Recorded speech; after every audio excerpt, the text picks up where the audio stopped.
Hello മക്കളെ, tangents അഥവാ തൊടുവരകൾ 5 മാർക്കിന് 100% വരുന്നൊരു ചോദ്യമാണ് ഇൻസർക്കിൾ അഥവാ അന്തർവൃത്തം വരയ്ക്കാൻ. നിങ്ങൾക്ക് അറിയാവുന്ന കാര്യം തന്നെയാണ്, ഒരു തർക്കമില്ല, ഈസി ആയിട്ട് നമുക്ക് എല്ലാവർക്കും വരയ്ക്കാൻ അറിയാം. എന്നാലും ഒന്നും കൂടി ഓർമ്മപ്പെടുത്തുകയാണ്. Okay, very important question. അന്തർവൃത്തം വരയ്ക്കാൻ ഏതെങ്കിലും സൈഡ് തരും, 7, 8, 9 ഇൻസർക്കിൾ വരയ്ക്കാൻ, അന്തർവൃത്തം വരയ്ക്കാൻ. അപ്പം വേണ്ടത് നമ്മൾ വരച്ചു. ഇതിലിപ്പോൾ 9 കട്ട് ചെയ്തു, 8 കട്ട് ചെയ്തു, 7 ഈസി അല്ലേ? എന്നിട്ടോ ഇൻസർക്കിൾ വരയ്ക്കാൻ പറഞ്ഞാൽ ഇവിടെ 8 7 റഫായിട്ട് വരയ്ക്കുകയാണ്. എന്താ ചെയ്യേണ്ടത്? കോമ്പസ് ഇവിടെ കുത്താം, ആംഗിൾ ബൈസെക്ടർ അറിയില്ലേ?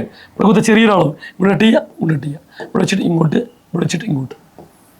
ഇൻസർക്കിൾ ആംഗിൾ ബൈസെക്ടർ, കോൺ സമവാചി എന്ന് പറയും. അതുപോലെ ഇവിടെ കോമ്പസ് കുത്തുക, ഇവിടെ ഇട്ട് ചെയ്യുക, ഇവിടെ ഇട്ട് ചെയ്യുക, ഇവിടെ കുത്തുക ഇങ്ങോട്ട്, ഇവിടെ കുത്തുക ഇങ്ങോട്ട്. Angle bisector. എന്നിട്ട് കോമ്പസ് ഇവിടെ വെച്ചിട്ട് വേണമെങ്കിൽ ഇങ്ങോട്ട് ഇങ്ങനെ വെച്ചിട്ട് ഇങ്ങനെ ആക്കാം. അപ്പോൾ നമുക്ക് ഇന്നലെ കറക്റ്റ് റെഡി. എന്നിട്ട് ഈ ആരം കിട്ടാൻ അല്ലെങ്കിൽ നേരെ വരച്ചാലും മതി. ഇനി ഇങ്ങനെ വരയ്ക്കാൻ പ്രയാസമുള്ള ആളുകളുണ്ടെങ്കിൽ ഡയറക്റ്റ് വരച്ചു കൊടുത്താൽ മതി.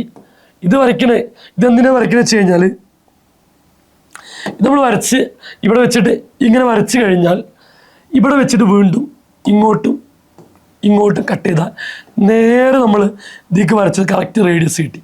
അതിന് വേണ്ടിയിട്ടാണ് അത് വരച്ചു കൊടുക്കുന്നത്. ഓക്കെ, എന്നിട്ട് നിങ്ങൾ ഐഡിയ പോലെ കോമ്പസ് കുത്തിയിട്ട് നേരെ എന്ത് ചെയ്യാം, ഇങ്ങനെ വരച്ച് കഴിഞ്ഞാൽ ടച്ച് ചെയ്ത് പോകുന്ന ഒരു ഇൻ സർക്കിൾ നമുക്ക് കിട്ടി. അന്തർവൃത്ത ആരമാണെന്ന് ചെയ്തു കഴിഞ്ഞാൽ സ്കെയിൽ വെച്ചിട്ട് ഡയറക്റ്റ് എത്രയാണോ അളവ് എഴുതി കൊടുക്കുക. 5 മാർക്കിന് നമുക്ക് പബ്ലിക് എക്സാമിന് പ്രതീക്ഷിക്കാൻ പറ്റുന്ന ഒരു വെരി ഇമ്പോർട്ടൻറ്റ് ക്വസ്റ്റ്യനാണ്. മറന്നുപോയത്, ഈസി ആയിട്ട് ചെയ്യുക, വളരെ ഈസി, വെരി ഇമ്പോർട്ടൻറ്റ് ലെസൺ.